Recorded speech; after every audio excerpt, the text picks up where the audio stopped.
My husband has volunteered his tribute so that I can do his very short natural nails. He also has flat nails. I'll show y'all from beginning to end on how I would tackle this with dip powder. To start, I'm going to use my glass file. His nails are very short, so the last thing I want to do is hurt him. So as you can see, this product can go right up against his skin while I just shape them and make sure we don't have any frays. Next, with the glass cuticle pusher, I'm going to push back the cuticle that is stuck on his nail plate. And yes, he has a lot. So I'm going very slow, being very gentle. I'm not applying a lot of pressure. I am just gently pushing back the cuticle that is stuck on the natural nail. That would 100% cause the product to not adhere properly. So we want to be very gentle and just push it back and then use the other side of the tool to clean it all off.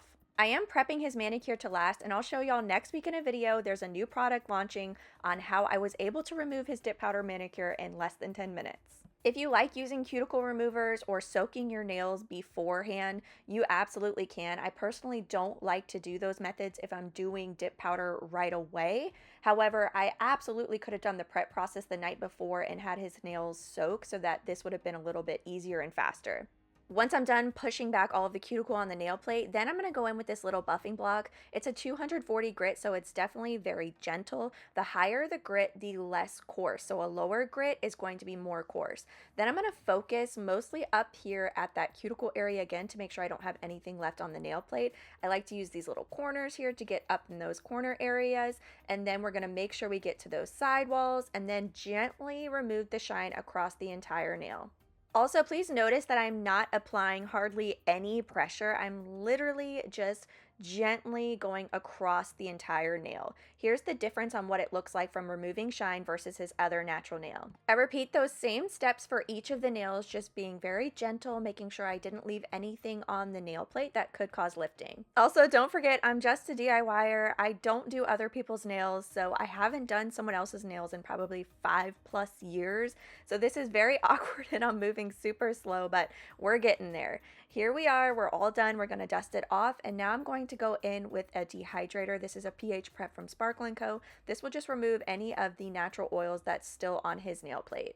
So I have a few things I want to tackle today. Because these nails are very short and they're very flat, I want to show y'all how I would go about it if this was my natural nail so that it wasn't too bulky, but I do still have that C-curve and the arch. The first thing I'm going to do is start by building an apex with my clear dip powder. So basically we're going to start here in the center and slowly work our way more to the sidewalls and then back. I'll be using the Azure 2-in-1 dip powder liquids. I'm going to remove that excess product on my brush and do a small stripe down the center of the nail plate and then dip into the clear dip powder. Then tap off the excess powder and repeat those same steps for each of the nails.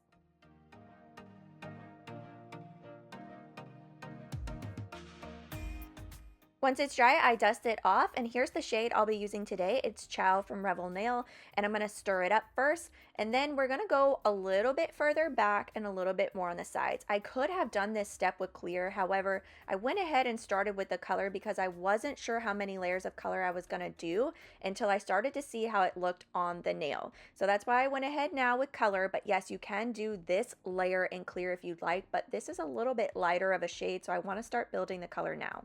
What we're doing right now is building up an apex so that we don't have to spend as much time during filing and shaping. This will give this nail shape and length more strength, but not be too bulky. So we're leaving a gap around that sidewall area and the cuticle area and then dipping into the powder. Once I'm done with all of the nails and they're dry, I dust it off. Here's how we're looking for our second layer. Now we're going to go in for our third layer. This third layer is going to be a full coat. So we're going to guide that liquid back, making sure we don't get this on the skin, and then drag the excess liquid down. Get all the way over to those sidewall areas as well. Now, here, y'all, I am human. I don't do other people's nails. I ended up having too much product on my brush. What you're gonna see happen is when I dip in, I do have a little lump there, and I even got a little bit up in the corner of his sidewall. So now I realize that, And on this nail, I made sure I removed more product on my brush. Don't worry, I'm gonna show you how I'm gonna fix it. This is all new for me, so we're gonna do this together, y'all. Then after I dip in, while it's still wet, I'm gonna grab my precision tool to clean up around the cuticle area. I repeat all those same steps, making sure I don't have too much liquid on my brush, and then dip into the powder. You can also do the pour over method, which can help prevent any of that bunching as well.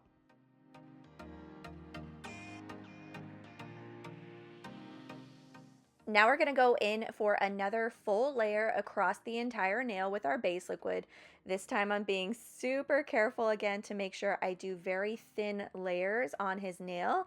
And I'm also angling the finger down so that I'm not having any of that product fall back towards his skin. So we're going to get all the way to those sidewalls. This is in real time. This is how slow I was moving, and dip into the powder and then clean up with our precision tool after. What this is going to do is give us more strength on the nail, but also provide a buffer so that we have ability to shape it how we want. So you're not going to see that bump or lump on the nail once I'm done adding the layers.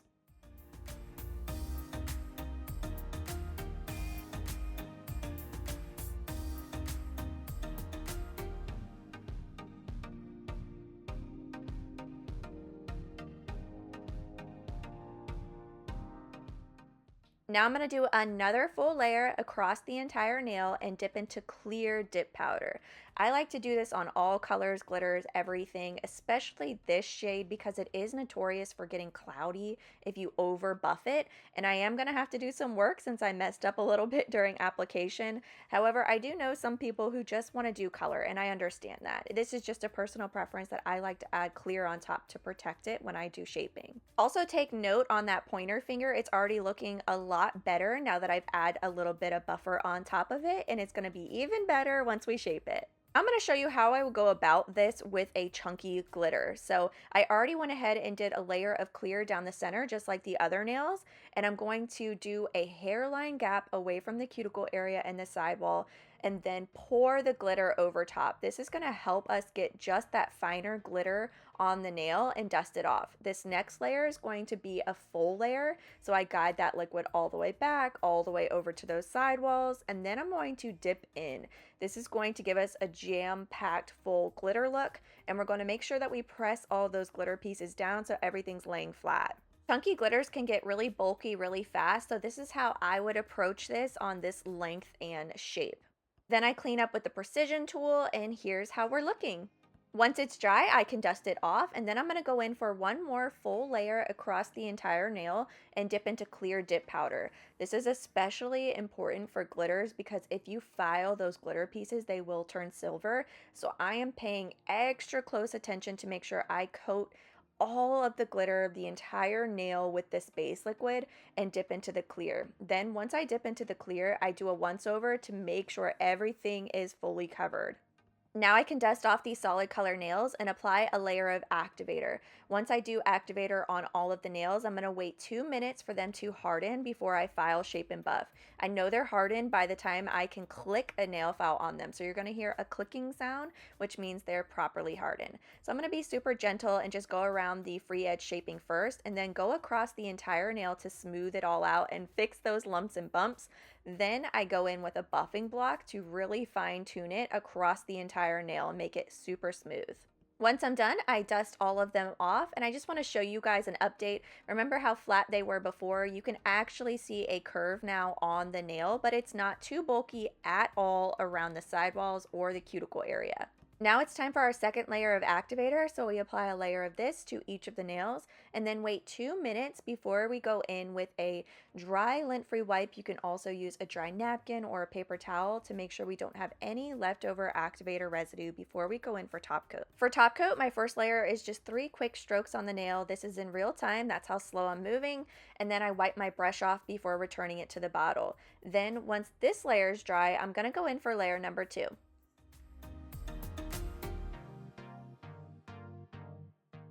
Layer number 2 is more precise and detailed. I can't really cap off his free edge because it is so short, so I'm just making sure I get the product all the way down to that free edge area.